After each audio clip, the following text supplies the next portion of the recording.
ময়না তৃণমূল নেতাকে লাইট পোস্টে বেঁধে এবার গণপিটনের অভিযোগ। ময়না থানায় 6 জনের নামে অভিযোগ দায়ের। ময়নার মল্লিক মোড় এলাকার ময়না পঞ্চায়েত সমিতির বন এবং ভূমি কর্মাধ্যক্ষকে ঘিরে বিক্ষোভ এবং ল্যাম্প পোস্টে বেঁধে গণপিটুনির ঘটনা ঘটল শুক্রবার রাতে। স্থানীয় বিজেপি নেতৃত্বের অভিযোগ, তৃণমূল নেতারা সবসময় তোলা তুলতে ব্যস্ত। আতাউর নামক একজন গরিব মানুষকে বাড়ি করে দেওয়ার নামে তোলা চেয়েছিল এই বন ও ভূমি কর্মাধ্যক্ষ, কিন্তু আতাউর সেই টাকা না দিয়ে একটি খাস জায়গায় বাড়ি তুলেছিল আর সেই বাড়ি ভাঙচুর করতে যান সন্দীপন। ঘটনা জানতে পেরে স্থানীয় লোক ক্ষেপে গিয়ে গণপিটুনি দেয় নেতাকে এবং কেউ কেউ বলছে নেতা তৃণমূলের গোষ্ঠীদ্বন্দ্বেরই ফসল। এটা বলেছিলেন তৃণমূল কংগ্রেস সবসময় তোলা তুলতে ব্যস্ত। আমি যতটুকু খোঁজ নিয়ে জেনেছি যে ওখানে আতাউল বলে একজন গরিব মানুষ আছে, তাকে একটি ঘর করে দেওয়ার নামে টাকা পয়সা তোলা চাইছিল।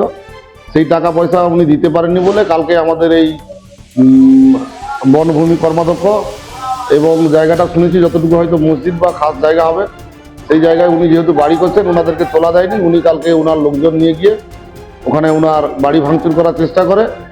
এই জন্য ওখানে স্থানীয় লোকজন খেপে গিয়ে ওকে ধরে কালকে একদম ওখানে গণপ্রহার করেছে। আর এটা তো তৃণমূলে তার নিজেদের গোষ্ঠীদ্বন্দ্বের ফসল। এরা তো সবসময় তোলাবাজি তুলতেই ব্যস্ত। আর সাধারণ মানুষ ওখানে কালকে সজাগ হয়ে এর প্রতিবাদ করেছে এবং গণধোলাই দিয়েছে। এটা তৃণমূল কংগ্রেসের কালচার। সারা ময়নায় কেন সারা পশ্চিমবঙ্গে আপনারা দেখছেন তৃণমূল তোলাবাজি ছাড়া কোনো রাস্তায় নেই। আর এটা তৃণমূলের গোষ্ঠীদ্বন্দ্বের ফল এবং তোলাবাজির ফলে মানুষের জনরূপ ভলিবল প্রতিযোগিতা খেলা হয়েছিল। আমরা দুজন দাঁড়িয়ে, পুরনো বন্ধুত্ব, দুজন দাঁড়িয়ে খেলাটা দেখতেছিলাম। খেলা দেখার পর প্রায় 9:30 বাজে, তো বাপি জানা বলছে আমাকে, দাদা আর দেখবো না, আমি বাড়ি যাবো বলে। আমি বাপি জানা, আমার ভাইয়ের দোকানে আগের দিকে বাপি জানা মোটরসাইকেল ছিল, তো বাপি জানা আমি আসছি ভাইয়ের দোকানে আগের দিকে, বাপি জানা মোটরসাইকেলে যাবে, দেখি না আমাদের মসজিদের একটা জায়গা, আমার দোকানের পিছনে, ভাইয়ের দোকানের পিছনে মসজিদের একটা জায়গা আমাদের পাড়া অসামাজিক কিছু লোক মানে জোর করে দখল করে আছে। তো সেইখানে আমাদের পাড়ার 2-3টা ছেলে ওদেরকে বলছে যে তোরা যে জোর করে মসজিদের জায়গায় দখল করে আছিস, মসজিদের জায়গায় ছাড়িসনি কেন? এই নিয়ে ওদের মধ্যে একটা তর্ক বিতর্ক হয়।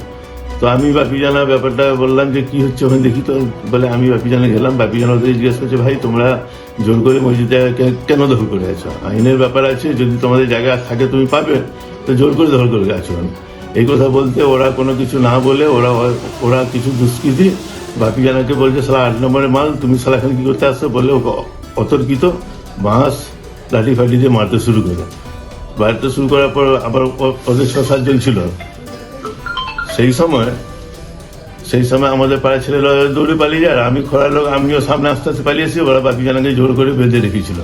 তা আমরা তৎক্ষণাৎ ময়না থানা দ্বারস্থ হই, ময়না থানাকে ঘটনা জানাই এবং ময়না থানার সঙ্গে সঙ্গে কিছুক্ষণ পর, 1 ঘন্টা পরে এসে বাপি জানাকে ওদের হাত থেকে উদ্ধার করে নিয়ে যায়। আমরা ইতিমধ্যে ময়না থানায় 6 জনের নামে এফআইআর করেছি।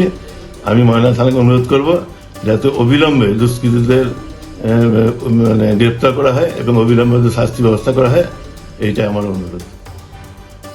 আমাদের ভিডিও ভালো লাগলে লাইক ও শেয়ার করুন, কমেন্ট সেকশনে আপনাদের মতামত জানান।